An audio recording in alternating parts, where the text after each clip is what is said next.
don't know if you enjoy talking about this, but I don't. Okay. It is what it is. Like, I'm going to be fighting where I'm going to come out there guns blazing, sharper as ever, showcasing my skills that I've always shown. Our final guest of the day, she was very busy last week, had a very big announcement. Ever since her last fight in late July, a lot of people were wondering, where would Claressa Shields go next? Who would she sign with? It was much talked about that she was a promotional free agent, that her deal with Dimitri Salita and Salita Promotions was coming to an end. There was some thought that perhaps she would sign with MVP, who's obviously putting together a big stable of women's fighters, some of the other promotions out there. But mid last week, we found out that she is in fact re-signing with Salita Promotions and Win Records. Massive deal. We'll talk about the terms with her in a moment. But now that saga is over, and we look forward now to her next assignment. We say hello now to the GWOAT, the one and only, the pride of Flint, Michigan, the great Claressa Shields. Hello, Claressa. How are you? Hey, I'm good. How are you? It's nice to talk to you again. Thank you so much for coming on. Congratulations on this big deal. And so can we take a step back? End of July, you're in the ring, you're winning at home, massive scene, Little Caesars Arena. What did you think was going to happen? I remember that post-fight interview. I remember Dimitri being by your side, and you were talking about being a free agent. How did you think at that time, how did you think the story would play out? I really had no idea. I was just open and talking to everybody. And when I say everybody, I mean everybody. And I really wanted to get the best deal because I know that I'm at a different stage in my career. And I just was like, I want to go high as I can go. I want to make the most money. And I really just was like, I got to put friendships to the side, and I want to, get the real money because I know that I want to keep fighting on big platforms. And so how difficult was this process? Talking to everyone, being a free agent? Oh my gosh. Listen, it was worth it, but it was so difficult. I mean, listen, I have 4 different contracts, looking at everybody's contracts, weighing the pros and cons. And listen, I just was like, it was very stressful. It was not easy at all. But I almost signed with MVP. Close. How close? How close? Like super close. Okay. So what happened? Honestly, I like everything that they stand for. Me and Nikisa were able to talk a lot, and he was, understanding my vision. I think that some of our stuff aligned, but it just wasn't. It wasn't enough money. You know what I'm saying? And but I love what they got going on over there. I love how they promote fights. What they've done with Amanda, done with Katie, done with Alicia. Like, I love that. It just wasn't all the way right for me. I have creative control now with my deal with Salita and Win Records. And, with that, it's just a boxing business, but they definitely came with the most money. And I didn't have to explain my vision because I've been working with Salita for 9 years now. Mm-hmm. And it just was like, listen, I want to be like really, really big. I want to make these events be really, really big because I'm gonna go out there and just overperform, So I landed right back at home with Salita. But it was great talking with MVP and Eddie Hearn. Oh, you spoke to Eddie as well? Yeah, when I say I talked to everybody, the only person who I wasn't able to talk to was Turkey Al-Sheikh. But I think that's because he's like not really big on women yet. But he always says to everybody who asks him if he was to do a women's fight, he would do one with me. But maybe he was busy around the time. But I just had to work with those 3 or 4 contracts that I had and make the best option. Did you try to talk to Turkey? Yeah, but he's very hard to contact, man. Yeah. Very hard to contact. Fair enough. I can understand that. I think it's interesting that you mentioned the MVP thing because I'll be honest, I thought you were going to go in that direction, if only because of all the names that they've signed in women's boxing. They've really invested deeply into it. But I thought, we talked about it when you were on my show in studio, like it seemed like there was a little bit of friction between you guys. And so I was wondering how you'd get over that. It sounds to me like even though you haven't signed with them ultimately, is it fair to say the friction is gone, that you guys are on the same page at least, and there's no more, for lack of a better word, animosity there?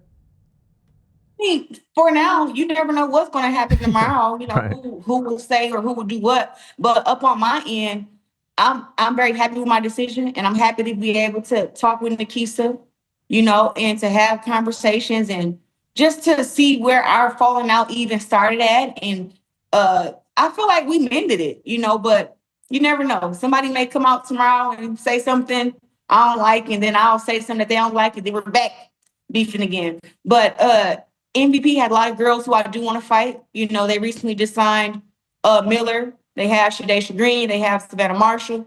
Those are girls who I would love to still get in the ring with. I've already made offers to Raquel Miller plenty of times, but she said no in the past. So maybe now that she's with MVP, she'll say yes. Same thing with Shadaysha.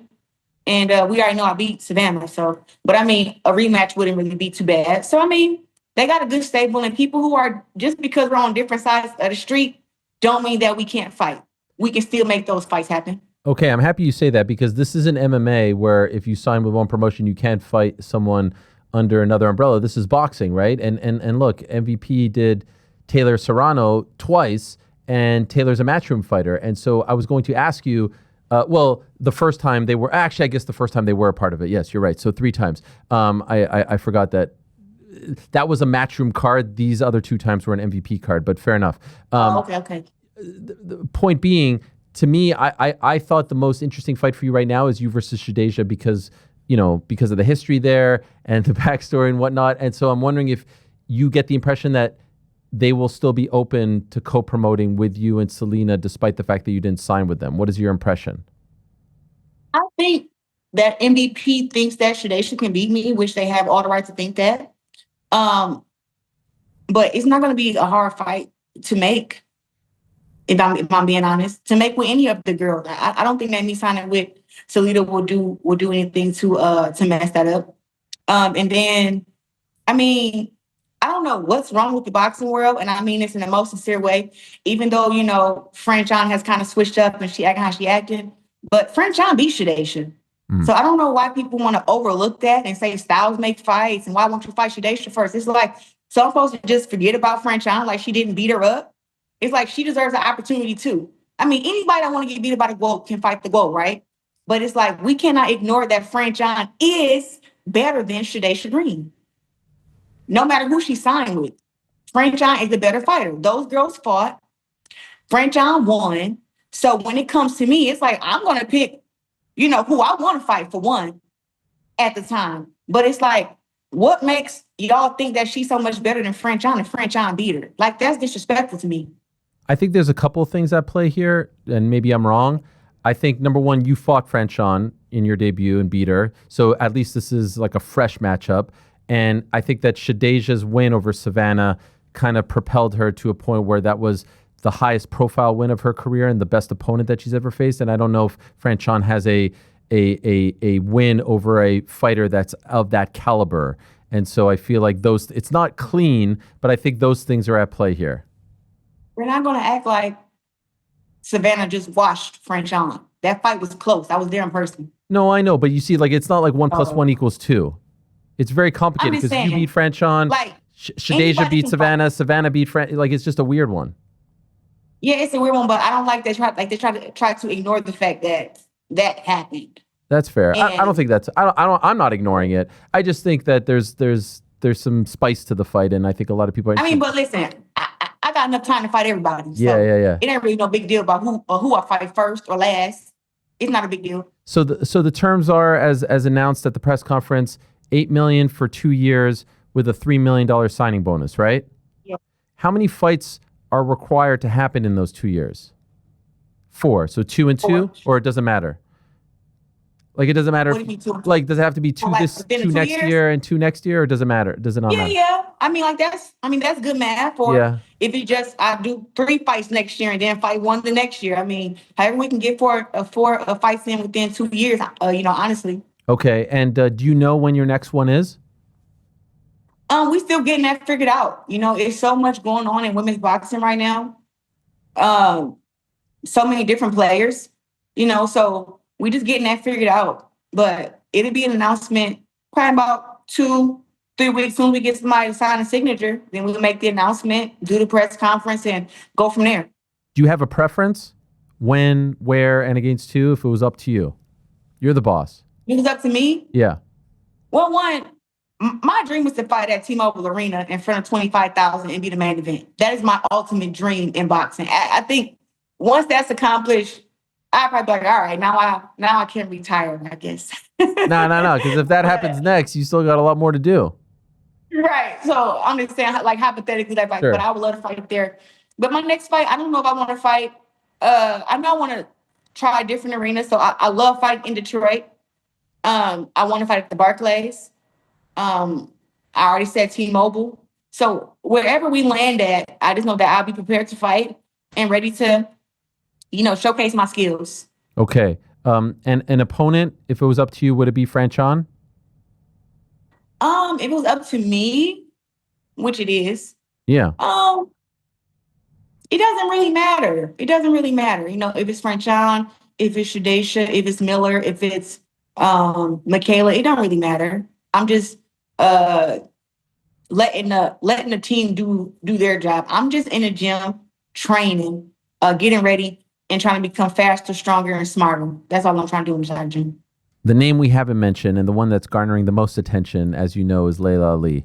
And we've talked about this, but like even in the last 10 or so days, Breakfast Club, all this stuff, anytime you or she talk about her, she talks about you, it explodes. And so are you guys actively pursuing this fight? Is this something that is being talked about behind the scenes? I don't know if you guys seen it. She already declined it. So I don't even talk about it anymore. It is what it is. But you posted And a video on your YouTube, explaining the beef and all that stuff, and that garners interest, right? It has 1.5 million views, that video alone. Yeah, 1.7 or something like that. Okay, who's counting? But at the end of the day, listen, she already turned it down. And the reason I think people get it misconstrued, they think that, I want to fight her because she's been retired for 17 years and I'm just trying to bully her and she's old and she's this. And that's not it. She's the one said she can knock me out and that nobody can give her competition. And that was my reason for even wanting to fight her.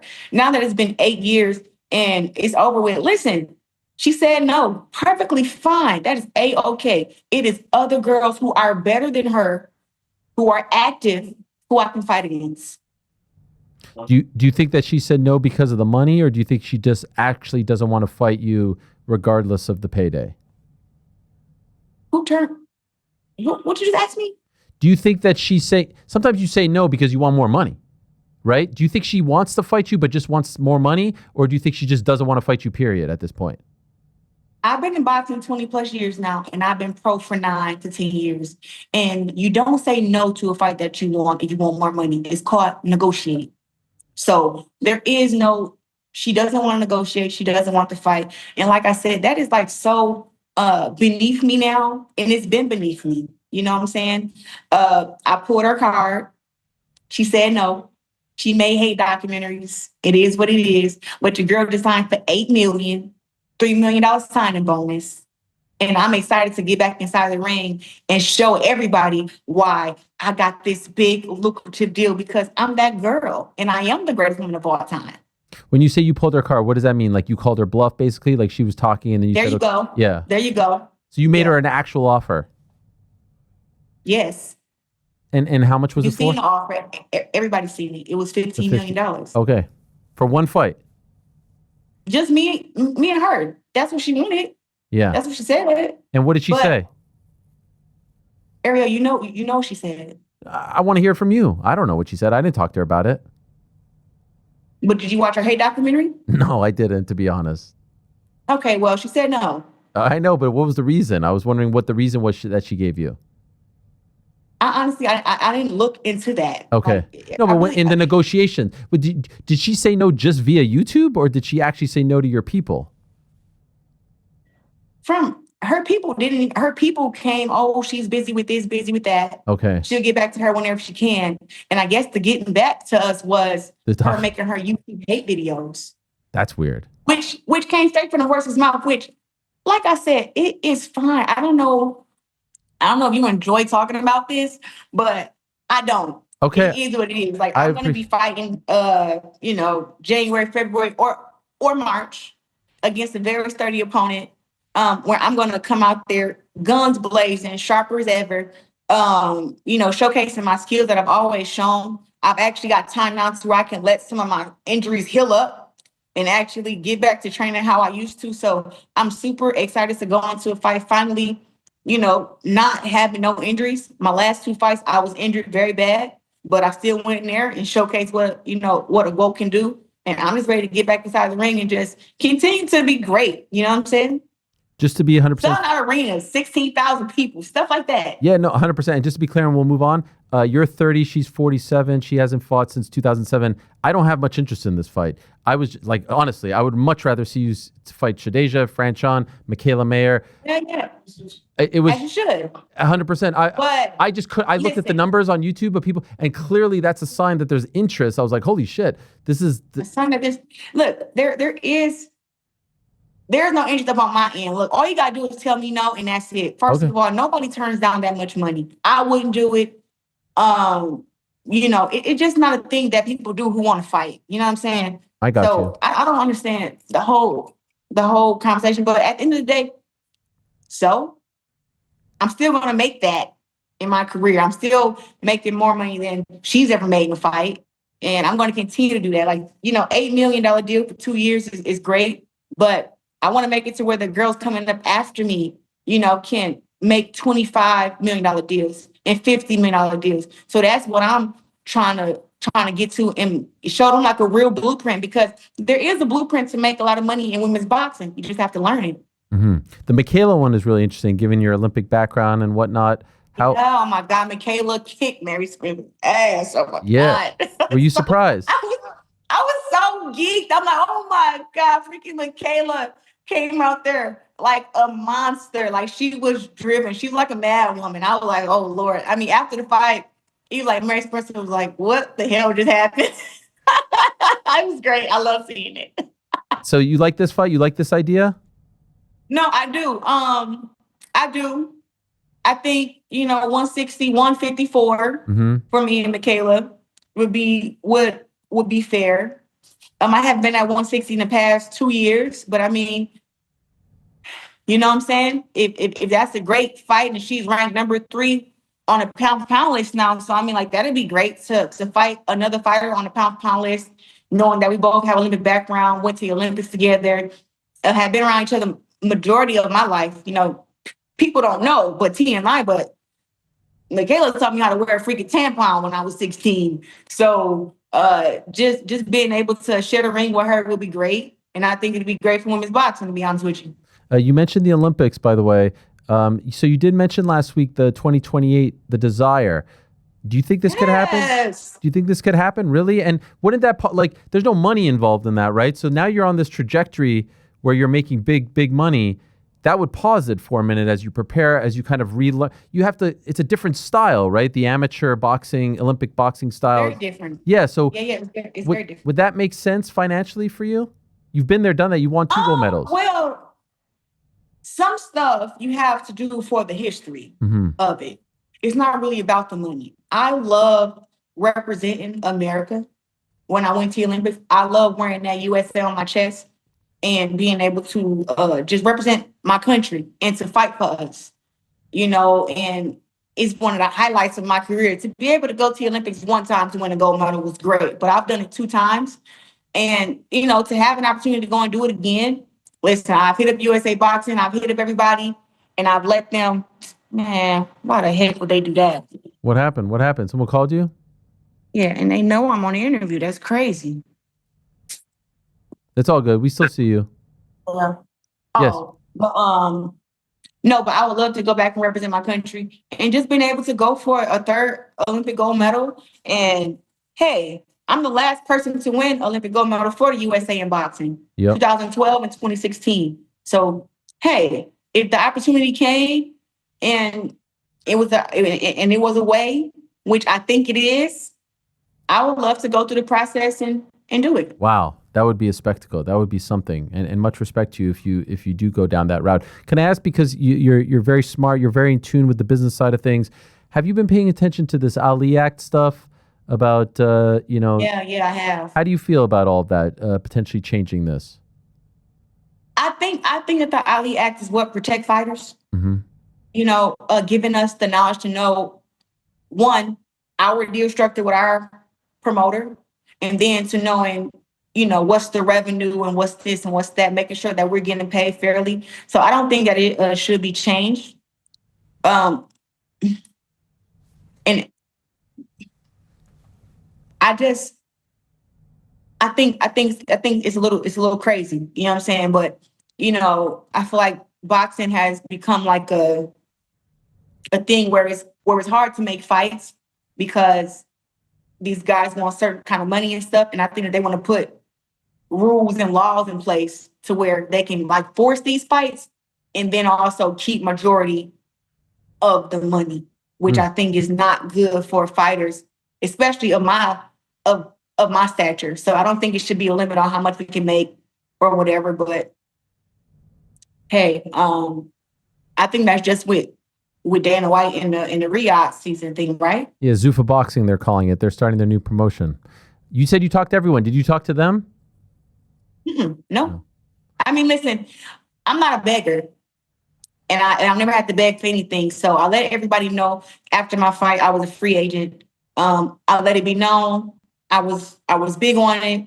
And really, whoever reached out to me and wanted to work with me, that's who I was willing to have conversations with. And I went and met with MVP in person. I talked with Eddie Hearn over Zoom. Of course, I spoke with Salida and even Wayne Records, and everybody sent there in their contracts. And that's just kind of what I've been dealing with the past few months. But I was happy to finally get it out the way and just being able to continue in my career. By the way, you mentioned Nikisa. Did you also talk to Jake or just Nikisa? No, I wasn't able to talk to Jake. Okay. He called me one time when he's with Nikisa or something like that, but I ended up missing a phone call. Okay. We talked about a lot of opponents. Maybe Sydney Sweeney as a potential next year. Huh? You versus Sydney Sweeney. She's into the boxing now. No? Where I heard the name from? The actress, who's playing Christy Martin. Oh, the one that's playing Christy. Yeah, it was a joke. Oh my God. Yeah. Oh. It was a joke. Sorry. It was a joke. Didn't you say that you'd be willing? Because she said she wanted to maybe try a fight. TMZ just asked me about her at my press conference. So I see that she said she want to have a boxing match, right? Yeah. She kind of openly talked. Yeah, but she's a big Hollywood star. Yeah, I think she should wear a headgear her first fight, but after that, if she want to take it off and she gets some more experience, why not? I think everybody should be in a fight. Speaking of, have you ever been in a fight? Me? Ariel? Yeah. A pro boxing bout or an amateur boxing bout? Either. Or a street fight? Either. You ever been in a fight? No, I haven't. I'm a lover. Oh my God, you're missing out, man. You need to get. Are you saying that I don't have the street cred unless I do it, unless I make that walk? No, it's not really like a street cred thing. It's just like, people like to give judgment and stuff like that to fighters. And it's just like, you don't really understand what fighters have to go through unless you experience it. Are you saying I'm that kind of guy? No, I'm just saying, like, I think sometimes your taste can be a little, What? Questionable? Comme ci, comme ça? Baby, can you go get the food? Uh-oh. Did you give him the code? No? All right. Hold on. Just as you're insulting me, you say my taste is questionable. Now I'm going to be... No, I think it's questionable. I think that sometimes you judge fighters pretty hard a little bit. You think so? I feel like I'm very respectful. No, like you're respectful, but you're like real. You know what I'm saying? Okay, so you respect that? Yeah. I respect realness. Yes, absolutely. I do boxing twice a week and I spar on Fridays, but I don't really... So sparring is like a fight? No, but this is me and my trainer, and he's going like 50%. I mean, he's going not even 50, 15% probably on me. But I wear a mouthpiece, and he punches me in the face. Interesting. I would love to see that. You what? Can I send you some of my footage? Please send it. And lastly, yes, send me your address so I can send you your Gwok doll. Oh, what's that? The Gwok. Oh, a doll. Oh, you have one? Yeah. I have one, yes. Okay, it's a deal. I need to send it to you. You're hard to get to. There's like 8 layers of people to get to you. It needs to be like that. Yeah. Listen, you can't listen. I used to be able to where you just contact me. Sure. Now it's like, no, I have to put something in between because people are I'm way too nice. Yeah. I think I'm way too nice. But I need to have somebody who they meet who's not nice before they get to me, so they understand when you get to me, ain't none of that bull crap going. Well, we're not haters here. I told you, my producer has your signed glove above his head. Every time we show him, your glove is in the shot. You know that right there. Look, that's you. I appreciate that, Ariel. Like, you have never been biased or anything. I think that you know what's real, and that you respect my skills and everything. And that's all I really want at the end of the day. Just respect my hard work and respect my skills. That's really all I want for you. Well, congratulations. Mazel tov, as Dimitri Salita would say. Yes, you know what? I'm actually going to go jet shopping this week. I heard jets cost about $500,000 to maintain a year. Jeez. So I want to see if I can get me a jet or something, because sometimes these flights and all this stuff be like holding me up. Maybe if I had a private jet, I can get around easier. So wow. I'm really excited about this. I really want to say something. Please. Thank you to every last one of my fans who came to my fights, who bought any of my pay-per-views, who bought any of my GOAT gear. You guys are so respected and loved by me. And whenever I'm going through some on social media, like, they're always defending me, sending me motivational messages, and that really means a lot. So I appreciate that. And hey, we're only going higher. I love it. Shout out to Salita and Win Records. Woohoo! Congratulations. Well done, Claressa. All the best to you. You've earned it. You deserve it. Looking forward to the next one. Thank you. All right, there she is, Claressa Shields. Look at that smile. Very happy. She has cashed in a big way. 2-year deal, $8 million over the course of those 2 years, 4 fights, $3 million signing bonus. And I thought she was about to call me out real quick. I thought she wanted that smoke. For the record, those fighting words. I did not want any of that smoke. I did not want any of that. Thanks for watching this video. Before you go, if you haven't already, hit that subscribe button for us. Also, give us a thumbs up, leave a nice comment. These things go a long way. And while you're here, do check out the rest of the channel. We've got live shows and full interviews, clips, and a whole lot more. We're doing big things here, and we appreciate your support very much.